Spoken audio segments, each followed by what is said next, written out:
Olá, sejam todos muito bem-vindos ao nosso canal aqui no YouTube. Eu sou Alexandre Pucci, repórter da Carta Capital, e hoje vamos falar de política, mas também sobre psicanálise. Isso porque a filósofa Márcia Tiburi e o jurista e psicanalista Rubens Casara lançaram nessa semana o livro Um Fascista no Divã, que é uma peça de teatro que traz uma reflexão sobre o neofascismo no Brasil. Eu prometo que durante toda essa entrevista eu não vou dar um spoiler. Márcia, Rubens, muito obrigado por estarem aqui. É um prazer recebê-los no nosso canal. Obrigada, Alexandre. Prazer estar aqui com você e com o pessoal que assiste a Carta Capital. Prazer todo meu, Alexandre. Olha, primeiro eu queria começar perguntando para vocês por que vocês optaram por fazer uma peça de teatro? Alexandre, essa peça ela surgiu após uma conversa com Zé Celso, no qual ele dizia que sempre que havia um período autoritário no Brasil, o teatro dele enchia. Que às vezes o teatro tinha pouco público. Quando começava a encher, ele percebia que naquele momento o autoritarismo, o pensamento autoritário estava crescendo, estava em alta no Brasil. A gente pensou nessa peça como uma maneira de dialogar com o grande público sobre o risco justamente desse crescimento do pensamento autoritário. Essa peça foi escrita em 2016, final de 2016, início de 2017, já com essa percepção de que estava presente no Brasil esse cenário que levaria ao que hoje nós estamos vivendo, a esse caos do autoritarismo, a essa explicitação do pensamento autoritário, a essa naturalização do absurdo. E nós pensamos no teatro como um instrumento de resistência a esse autoritarismo. No teatro como um meio no qual nós poderíamos falar sem a afetação acadêmica, sem os exageros, sem a chatura que envolve um certo pensamento acadêmico, e dialogar com um público que normalmente não lê um tratado, não lê um manual, não lê um ensaio. Então, a ideia do teatro foi basicamente essa, muito inspirados pelos Zé Celso e pensando em como alcançar um público que normalmente nós não alcançaríamos com os nossos ensaios. Tem um outro aspecto aí também, complementando isso que o Rubens está falando, que é nós dois somos habituados a escrever teorias, né? Então, as teorias, elas trabalham muito com a comunicação. Então, algo que você quer dizer às pessoas e vocês, as pessoas que assistem, que leem, enfim, os livros, que leem as teorias, elas buscam também uma explicação racional que, digamos assim, puxa pela capacidade de pensar, pela capacidade de compreender um argumento. E tudo isso é muito demorado, é muito interessante, muito necessário, mas também tem uma certa demora nesse tipo de processo. E o trabalho criativo, o trabalho literário, no caso aí uma peça de teatro, né, tem esse poder didático. E isso que o Rubens está falando, então tem um poder didático, mas também puxa as pessoas por um outro lugar, um lugar afetivo, um lugar sensível, que, digamos, uma teoria tem mais dificuldade, digamos assim, de emocionar as pessoas do que uma peça literária, enfim, no caso, uma peça como esse texto, que é uma peça de teatro, né? Então, acho que a gente está lidando também nesse texto com uma necessidade que eu acho que está presente no Brasil da gente fazer um pouco de catarse das coisas que a gente está vivendo, e isso é mais direto, mais fácil, mais rápido de fazer através de um texto que mexe justamente com a sensibilidade das pessoas. Não, me surpreendeu muito, porque eu já li Márcia, leio sempre os artigos do Rubens, e quando eu recebi esse livro eu tinha certeza que era uma teoria. E quando eu vi que era uma peça de teatro, eu me surpreendi e gostei muito. Assim, eu li em 2 horas o livro. É uma leitura realmente muito, muito gostosa e muito legal. Bom, mas antes de mais nada, para a gente entrar no assunto do livro, eu queria que vocês explicassem um pouco, porque muito se fala sobre o fascismo, né, o crescimento do neofascismo, do fascista, mas muitas pessoas não entendem o que faz uma pessoa ser um fascista. Eu queria que vocês falassem um pouco sobre isso, assim. Como que foi que vocês chegaram nesse personagem? Eu acho que eu posso começar respondendo essa, depois o Rubens complementa. Bom, esse personagem é construído a partir do estereótipo do fascista, né? Então, o cidadão fascista é, em si mesmo, já uma reprodução de um estereótipo. E por quê? Porque um fascista, que é o representante daquilo que a gente chama aí, em certas teorias, de personalidade autoritária, ele é já uma pessoa, na verdade, muito simples. Não uma pessoa simples, mas uma pessoa que tem uma simplicidade estrutural, uma simplicidade psíquica na sua estrutura psíquica, né? uma simplicidade nessa estrutura psíquica. E então, essas pessoas dominadas pela personalidade autoritária são todas muito parecidas. Os preconceitos são muito parecidos. E não é à toa que essas pessoas comovidas, enfim, levadas, construídas, né, nessa personalidade autoritária, são pessoas que usam na sua vida cotidiana, no seu trabalho, no dia a dia e até mesmo na política, usam clichês. Então, repetem clichês. Esses clichês são partilhados por muita gente. O que acontece hoje nas redes sociais o clima de fascistização, é uma grande comunidade comunicacional, né, de clichês, frases prontas, ideias prontas, os mesmos discursos que se repetem, e um vazio de reflexão, aquilo que a Hannah Arendt chamava de vazio do pensamento, né? Então, vazio de reflexão e aquele discurso do brutamontes, né? O discurso de ódio, que é sempre o mesmo. Então, um ataque geral a tudo e a todos, todo o tempo, que a gente verifica aí das mais diversas instâncias. O nosso personagem foi construído a partir disso, com o objetivo de colocar as pessoas numa espécie de espelho, para ver se elas se reconhecem nisso que a gente está mostrando nessa peça. Ótimo. Eu, lendo o livro, eu identifiquei Jair Bolsonaro em quase tudo. Aí eu queria entender se ele foi uma inspiração para esse personagem ou ele apenas reflete essas características que vocês colocam como do fascista. Me parece que o pensamento autoritário tem algumas características que se fazem presentes em todo local em que aparece essa figura fascista. Isso é engraçado, porque nós mostramos essa peça para vários amigos de outros países e todos eles passaram a identificar em seu país a origem, a inspiração do nosso personagem. A gente mostrava na França e os franceses, isso quem falou foi fulano de tal ou fulano de tal. A gente mostrou para uma amiga mexicana, mas isso é ciclano, vocês leram alguma coisa que ciclano escreveu. Quando, na realidade, nós procuramos reunir nessa personagem, justamente essas características do pensamento autoritário, essa fala simplificada, essa ausência de reflexão, essa crença na violência, o racismo, o sexismo. A gente fez, como a Márcia falou, uma caricatura. Mas por quê? Porque o fascista é sempre uma caricatura. Mas o fato dele ser um deputado, né, do baixo clero, enfim, houve aí de uma certa inspiração no Bolsonaro? Olha, houve uma inspiração em todos esses brutamontes da política. Tem várias frases que já foram ditas. Aliás, eles dizem muitas vezes as mesmas frases. Eles repetem as mesmas frases. Alguns ficaram muito famosos, né? O Bolsonaro ficou muito famoso até ao ponto de se tornar presidente da República, mas justamente se tornou muito famoso por ter dito coisas horrorosas que outros, como ele, repetem. Eu até diria assim que Bolsonaro é um ali, mas ele é o espantalho geral da nação, mas ele é, ao mesmo tempo, a reprodução de um conjunto de muitos homens e também mulheres, hoje em dia, muito parecidos.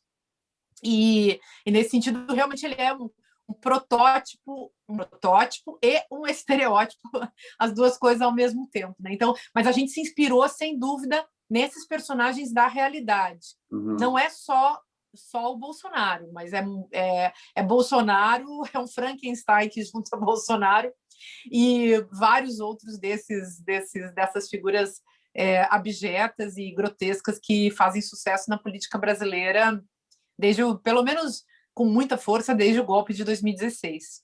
Entendi. Por exemplo, Alexandre, a expressão fraquejado que aqui no Brasil todo mundo associa imediatamente ao Bolsonaro, ela foi dita por um deputado de extrema-direita na França também.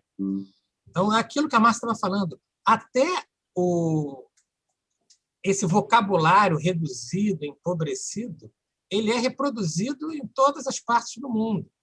Há uma espécie de manual do político de orientação neofascista. E os caras seguem. Os caras... Deixa eu falar um negócio sobre isso também, que acho que esclarece um pouco. Por exemplo, se você pega os estudos da personalidade autoritária, que foi um resultado de uma pesquisa, de um livro escrito pelo Adorno lá em 1950. Ali naquele livro, eles explicam, né, por que fizeram essa pesquisa lá com os americanos, verificando como os americanos tinham um potencial fascista muito alto. E aí eles falam isso, né, que eles pesquisaram, porque pessoas perguntaram, mas por que vocês não fizeram uma pesquisa sobre a personalidade democrática? E aí o Adorno responde assim, olha, não dava para pesquisar a personalidade democrática porque ela é muito única. Cada pessoa que é aberto ao outro, valoriza todos os aspectos democráticos, em geral, são pessoas muito complexas, cada um é dá para você escrever uma biografia, um romance de cada uma dessas pessoas. A cabeça dessas pessoas democráticas é muito complexa, elas são criativas, inventivas, mas as personalidades autoritárias não são criativas nem inventivas. Elas agem por repetição. E é isso que me faz, nos meus livros teóricos, trabalhar com a tese de que o fascismo é um jogo de linguagem. Então, eu queria colocar isso aí porque eu acho importante para entender esse personagem. Ele não é um evento único. E por isso mesmo, essa ideia do fascista em potencial que tem em cada um é uma questão interessante que deve estar na cabeça do leitor. O leitor vai se confrontar com isso. Isso faz parte do nosso projeto aí dentro desse livro. As pessoas vão se confrontar com... Não é um texto assim, um texto raso, é um texto que, por mais que ele seja convidativo, ele é um texto com várias camadas e ele provoca as pessoas a uma reflexão acerca dessa personalidade autoritária, desse fascista em potencial, que Olha, é um estereótipo, como eu estava falando antes. Você adivinhou minha próxima pergunta. Só para quem está nos assistindo entender, tem certos momentos que a psicanalista ela fala com a plateia, né? As percepções dela. E uma parte que me chamou muita atenção é exatamente quando ela fala isso. Há um fascista potencial em cada um de nós. Eu queria que vocês falassem um pouco mais sobre isso. Assim, o que isso significa? O que eu penso é que, e essa é a minha teoria sobre o fascismo, a gente vive dentro de um ambiente autoritário. Se nós vivemos dentro de um ambiente autoritário, a chance de desenvolvermos uma subjetividade autoritária é maior. E por quê? Porque a nossa tendência, digamos, a nossa tendência cognitiva é de imitar, de copiar o ambiente no qual a gente vive. Então, é muito difícil e raro que uma pessoa consiga, dentro de um determinado ambiente autoritário, se tornar, digamos, uma personalidade democrática ou o contrário. Então, por exemplo, num livro que eu escrevi em 2015, eu falava de 2 regimes de pensamento, um livro chamado Como Conversar com um Fascista, que você conhece, Alexandre. E nesse livro eu falava de um registro de pensamento autoritário e de um registro de pensamento democrático. E esses são registros, então não significa que a pessoa cria ela mesma o seu próprio pensamento. Isso quer dizer o quê? Que nós vivemos dentro de ambientes regulados linguisticamente. E dentro desses ambientes nós desenvolvemos jogos. Entramos em jogo, isso quer dizer, jogamos com jogamos com outros. E no Brasil, venceu nos últimos tempos, através de operações muito bem organizadas, patrocinadas, publicitárias, venceu o jogo de linguagem do ódio, o jogo de linguagem da fascistização. As pessoas entraram em jogo, é como se elas tivessem começado a falar aquela língua do ódio. Mas não é que elas não conhecessem essa língua, conheciam, mas houve um turbinamento por meio do capital e por meio das novas tecnologias e das empresas que, combinando tecnologia com capital, fizeram, enfim, a cabeça da população do mundo todo. Não devemos esquecer que o incremento, né, a subida da fascistização no mundo está associada também à subida, ao incremento, enfim, das redes sociais. Então, as redes sociais, hoje, aqui, enfim, pelo menos no território onde eu estou estudando, investigando e também morando, tem uma tremenda discussão sobre o papel, por exemplo, de redes sociais, tais como o Facebook, na produção do autoritarismo, do discurso de ódio e do fascismo, da morte das democracias no mundo, né? Então, nesse sentido, eu levanto muito essa questão da linguagem, porque, como professora de filosofia, me interessa muito entender os processos de pensamento produzir, e que são processos sempre de subjetivação, mas entender esses processos, então, pelos quais as pessoas se subjetivam, porque a gente não se subjetiva sozinho, a gente se subjetiva, ou seja, nós nos tornamos pessoas assim ou assado a partir de processos de intersubjetivação, que são, enfim, os processos construídos junto das outras pessoas, então, através de jogos de linguagem. Eu tenho tentado entender as coisas por esse lado, porque eu acredito também que a gente consegue virar o jogo desse processo. Desse processo em escala massiva, porque é um processo de manipulação das massas. O fascismo é sempre uma tecnologia política que constrói um tipo de massa. Essa massa aí descerebrada, uma massa carregada de ódio, mas a gente podia também produzir uma massa carregada de amor. É uma questão de para onde a gente conduz as massas. Que a linguagem, ela sempre antecipa sentidos. Uma linguagem empobrecida vai antecipar sentidos empobrecidos. Uma linguagem autoritária vai antecipar sentidos autoritários. Nós estamos vivendo um momento, uma quadra histórica de um profundo empobrecimento subjetivo, que é sempre o empobrecimento da linguagem. Então, há, de fato, esse fascista em potencial, uma potencialidade fascista em todo momento em que se dá esse empobrecimento da linguagem. E esse empobrecimento da linguagem ele é devido a essas máquinas de produção de subjetivismo a que a Márcia se referiu. A televisão, as redes sociais, o poder numérico, o poder digital, vem produzindo esse sujeito potencialmente fascista e que, se esse sujeito não tomar cuidado, ele passa a atuar de uma maneira fascista na sociedade. Mas vocês acham que... Deixa, Alexandre, desculpa também interromper de novo aqui, mas eu queria fazer uma breve colocação sobre essa questão do empobrecimento da linguagem, porque o que isso quer dizer? Que existe um estreitamento da perspectiva, um estreitamento, um encurtamento mesmo da experiência com a linguagem, que é a experiência subjetiva. Então, você pensa, se você pega um Twitter, né, sei lá, hoje em dia acho que dá para escrever 200 caracteres, o problema não é o tamanho da coisa só que você pode escrever, o problema é que as pessoas apegadas àquela máquina de produção de linguagem começam a funcionar no todo da sua personalidade a partir daquilo. Claro, isso em casos extremos, mas é um fato que se você tem televisão, computador, rede social, seja Twitter, Instagram, Facebook, essas redes, essas máquinas, elas viciam, e elas viciam como, enfim, drogas viciam, né? Como substâncias psicoativas viciam. E é importante que as pessoas percebam isso. Então, esse empobrecimento significa um encurtamento, que é o contrário do que acontece quando você lê um livro, por exemplo. Se você lê um livro, você lê um romance, lê poesia, se você está sempre buscando literatura, buscando teoria, buscando ver filme, você vai expandindo, porque um livro é maior do que uma frase básica que tem um sujeito e um predicado, é maior que 140 caracteres, ou 200, sei lá, e te obriga a expandir a sua, digamos assim, o seu ponto de vista, o seu horizonte de compreensão das coisas.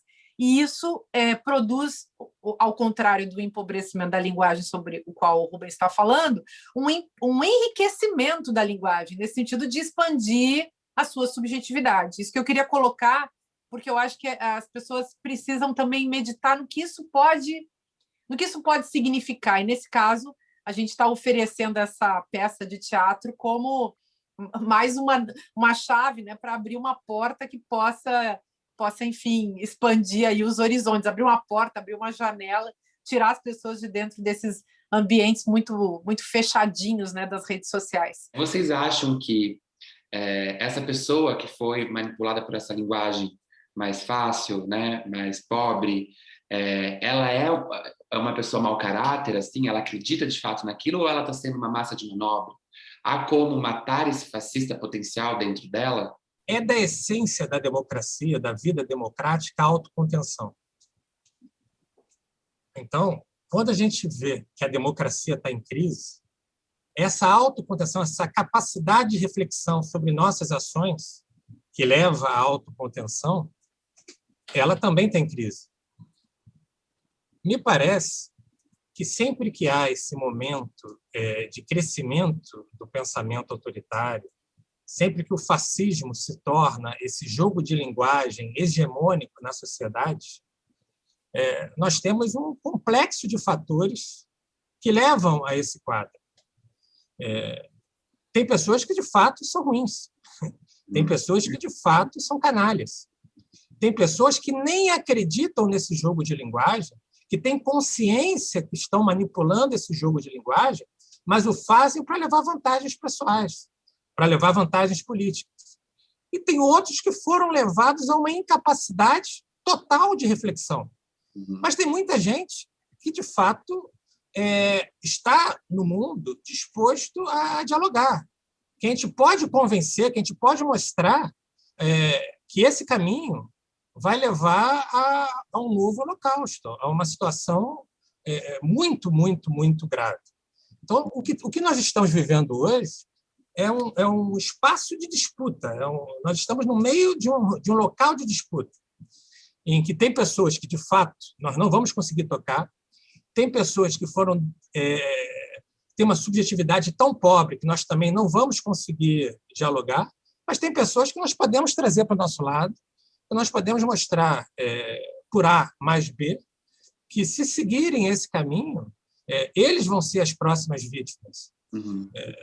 Isso não é a primeira vez que nós nos deparamos com uma quadra histórica em que o pensamento autoritário parece nublar qualquer raciocínio crítico, qualquer possibilidade de reação. Nós tivemos o fascismo italiano, década de 20 e 30, o nazismo. Em todos esses momentos, as massas, e uma característica da massa é justamente essa da reprodução, a crítica de comportamento, as massas foram levadas a apoiar propostas que, se parassem um segundo para refletir, não teriam seguido. Então, esse é o nosso desafio, é convocar a reflexão, é produzir uma racionalidade contrária a essa racionalidade fascista, a essa racionalidade destrutiva.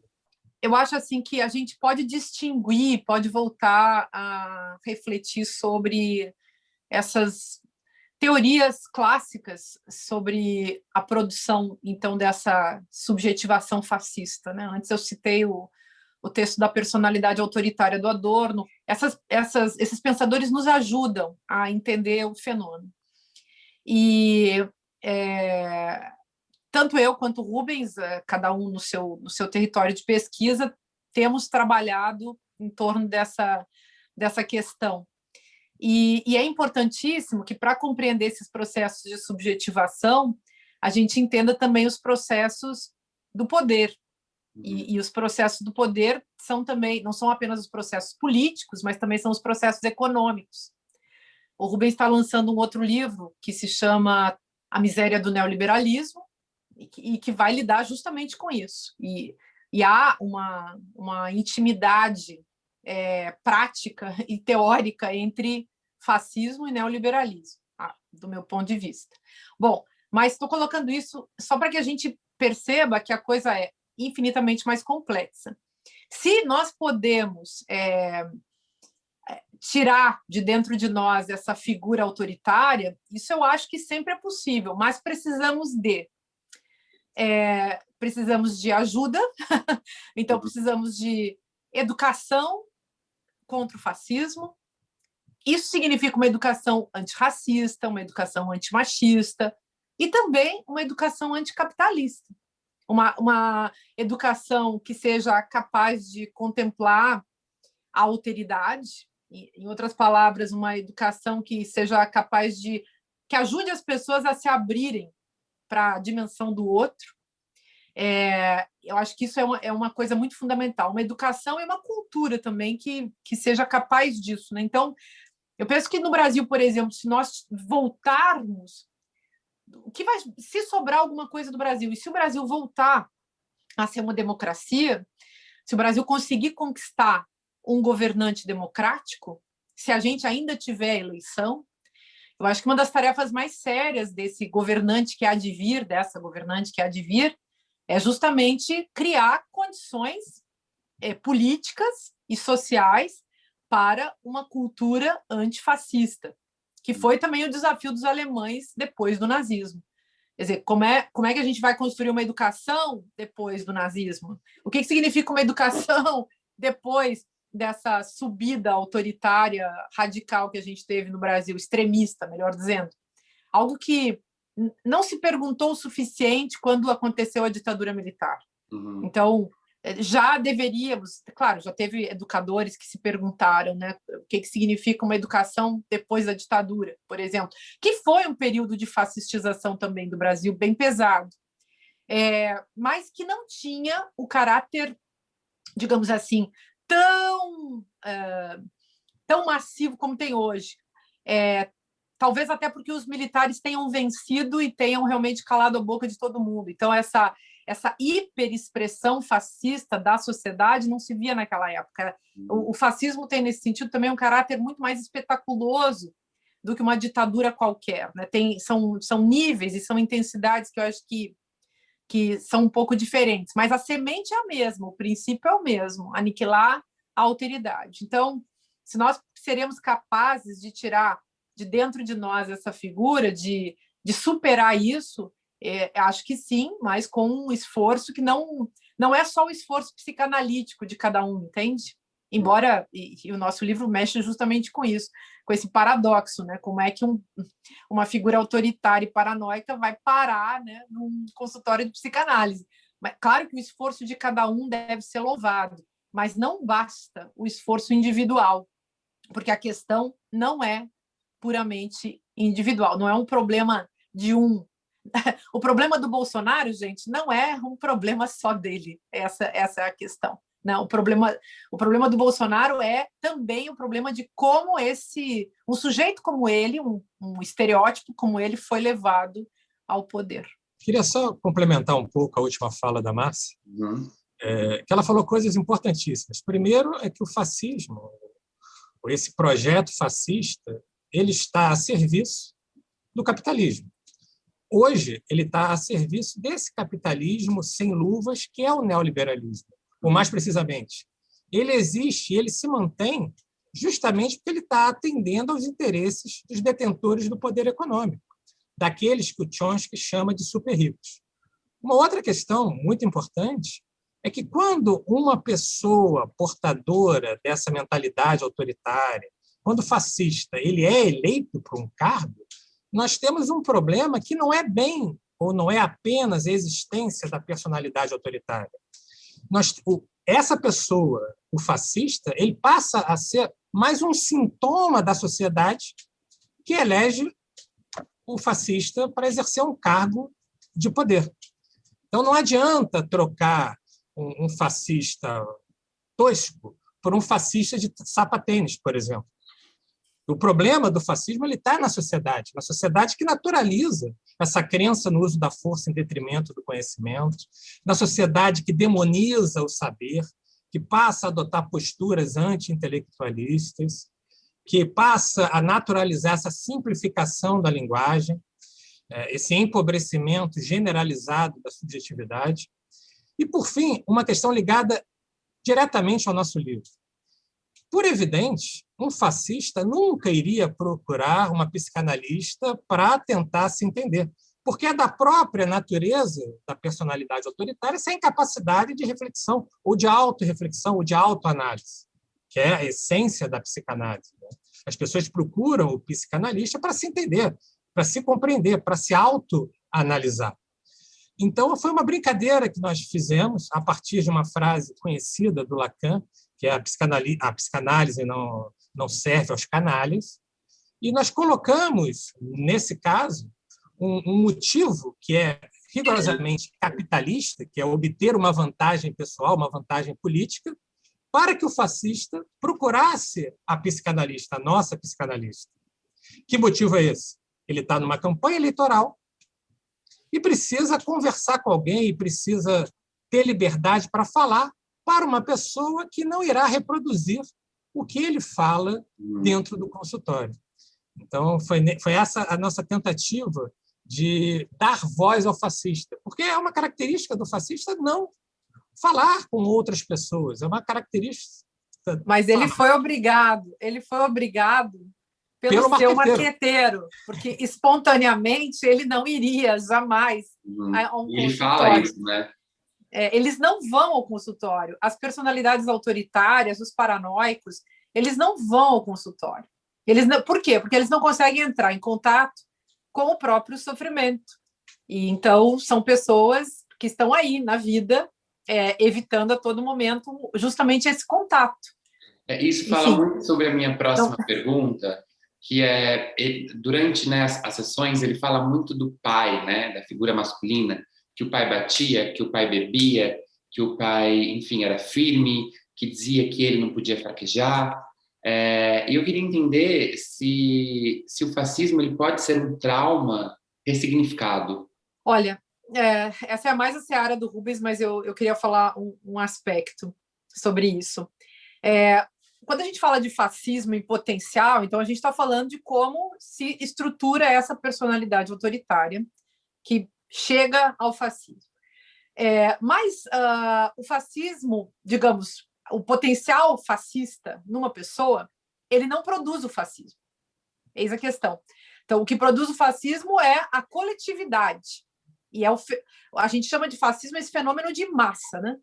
Então, acho que assim, a gente pode dizer que pessoas democráticas e autoritárias podem ser pessoas traumatizadas, em cujas vidas o trauma pesa muito, mas não necessariamente, digamos, um trauma produz um fascista, embora um fascista possa carregar, sem dúvida, uma história de traumas. O que é o trauma, né? O trauma é aquilo que não pode ser abordado, é aquilo sobre o qual não se pode falar, sobre o que não se pode falar. É o grande buraco nas nossas vidas, né?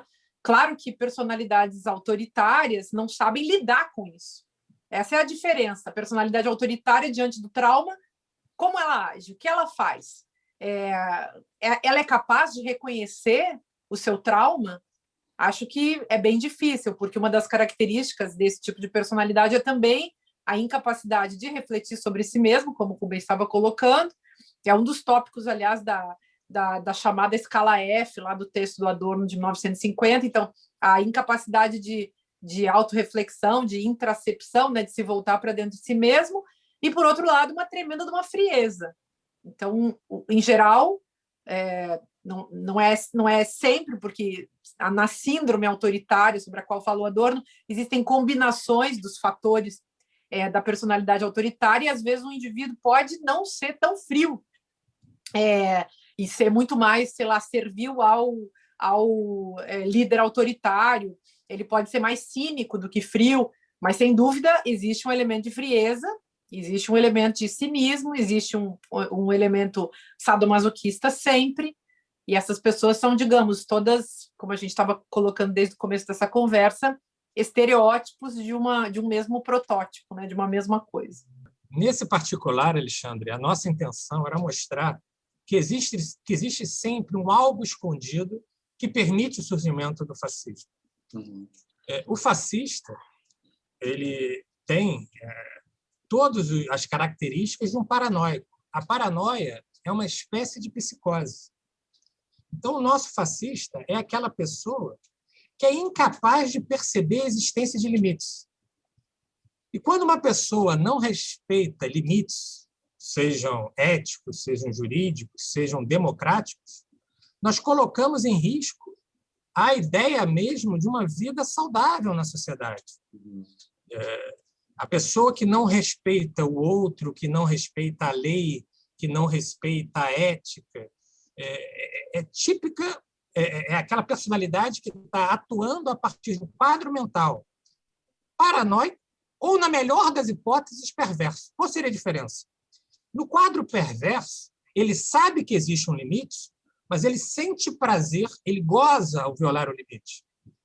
Já o paranoico, o psicótico, ele sequer para atentar que existe um limite. Ele passa ao ato. E o fascista da nossa peça está o tempo todo passando ao ato.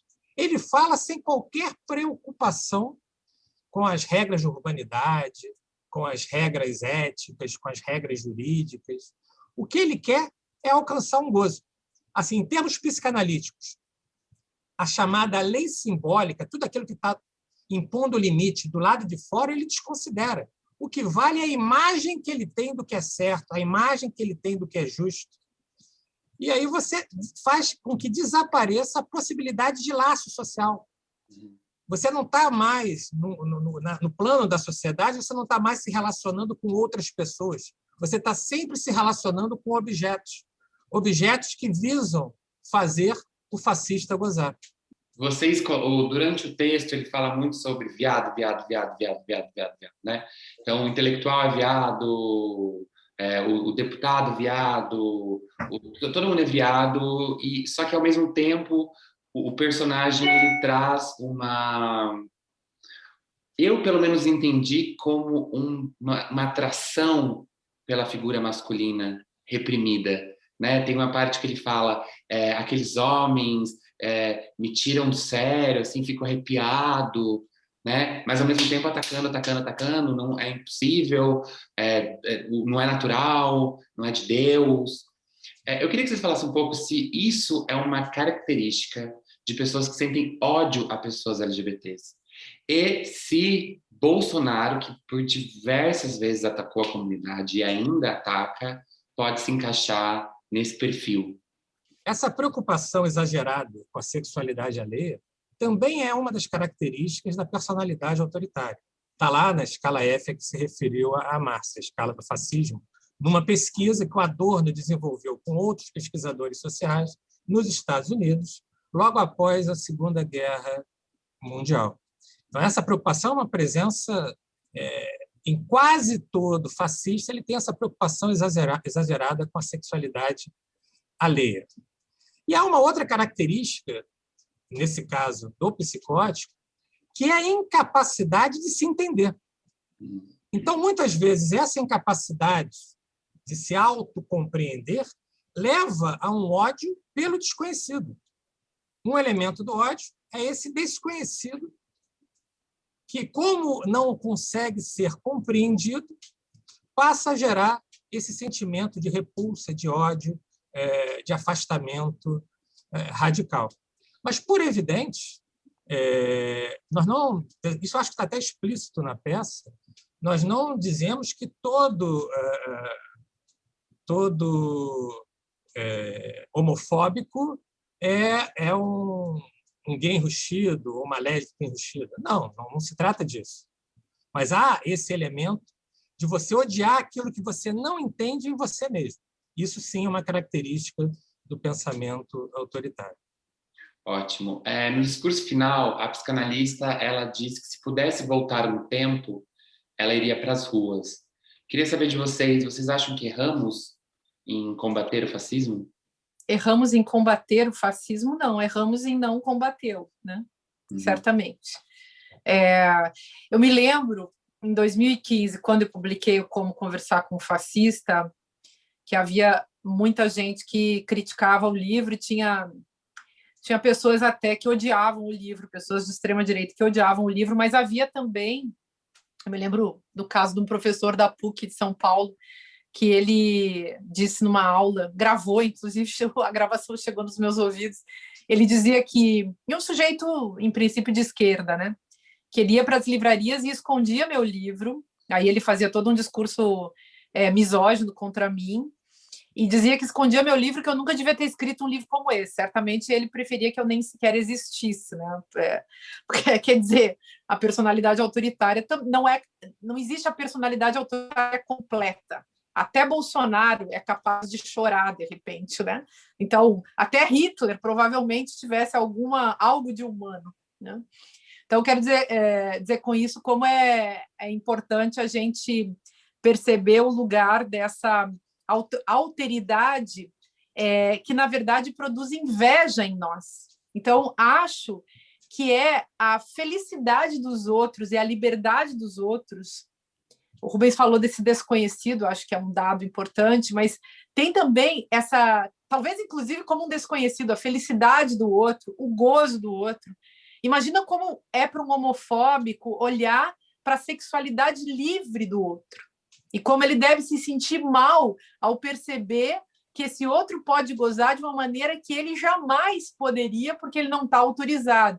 Claro que também existem, de fato, e na política brasileira está cheio disso, o Jean Willis sempre denunciou isso, né? Aqueles homens que fazem a performance do Brutamontes baita macho, mas que, na verdade, são homens que têm relações homossexuais e que, muitas vezes, fazem justamente essa performance fascista, né? Constantemente, aliás, fazem. Jean Willis foi punido no Congresso Nacional por ser um homem homossexual que se declarava de maneira orgulhosa da sua homossexualidade e, enquanto que outros que são homossexuais escondem a sua homossexualidade, não têm orgulho dela, mas têm vergonha dela, e esses são premiados. Os que têm vergonha são premiados e estão todos unidos contra aquele que tem orgulho. Por quê? Porque a verdade, nesse caso, a verdade deve ser combatida. E, aliás, combater a verdade é também um dos elementos aí desse jogo de linguagem fascista, né?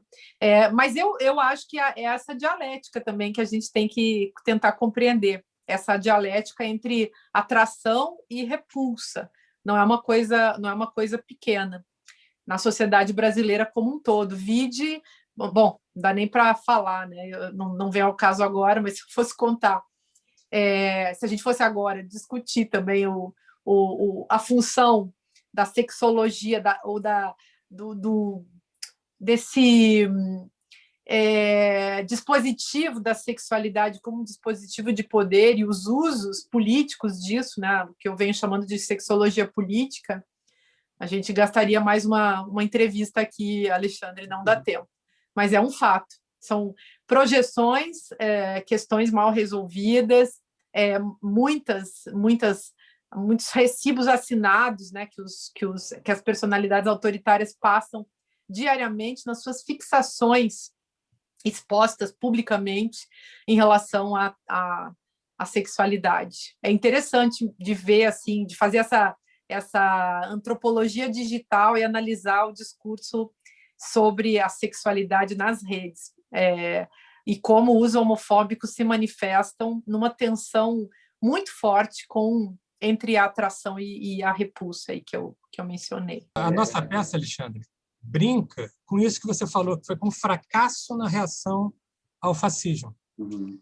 Brinca na medida que é possível brincar com essa situação. Do ponto de vista do público, a gente tentou trabalhar um texto que fizesse as pessoas rirem inicialmente, para depois perceber que o terror foi causado por ficar rindo antes de tudo aquilo que parecia ridículo, mas que tinha um baita potencial destrutivo. Uhum. E também, do ponto de vista da psicanalista, ela ali representa a razão, mas é uma razão liberal burguesa, que efetivamente fica olhando da poltrona o que está acontecendo. Né? Ela mesma, em dado momento, ela vai dizer lá, conversando com a plateia, que ela achava engraçada, sabe, em certo sentido risível, aquela figura. Isso acontece em todo projeto autoritário. Muita gente achava que Hitler era risível, Uhum. que Hitler, ao chegar no poder, não ia fazer aquilo que ele prometia fazer. A mesma coisa com Mussolini. Então, a gente fica o tempo todo na peça mostrando que, se o final é o que é, né? Se hoje a realidade tem essa configuração, isso tem uma causa muito evidente, que é a incapacidade de reagir de toda a sociedade. Muitos por não compreenderem, muitos por se sentirem acima do bem e do mal, e muitos por estarem ali esperando para ver se iriam levar alguma vantagem com o crescimento do pensamento autoritário. Agora, para encerrar, eu queria que vocês falassem um pouco. Vocês já falaram alguns elementos, mas eu queria que vocês elencassem como combater o fascismo. É o tema do novo livro da Márcia. Pois é, eu publiquei um livro há pouco, no final do ano passado, que se chama Como Derrotar o Turbotecno Macho Nazi Fascismo. E eu, então, mostrei as características diversas do fascismo contemporâneo, que é turbinado no sentido tecnológico, no sentido do capitalismo, no sentido dos investimentos do mercado no fascismo e da transformação do ódio também numa mercadoria, que faz transitar todo um setor aí da economia, né, que não é pequeno. Gabinete do ódio é só também a ponta do iceberg de uma estrutura infinitamente mais complexa. Mas eu quis mostrar também como esse nosso fascismo hoje ele é turbinado pelo machismo, como a performance machista conta e se exacerba, né, nesse processo atual.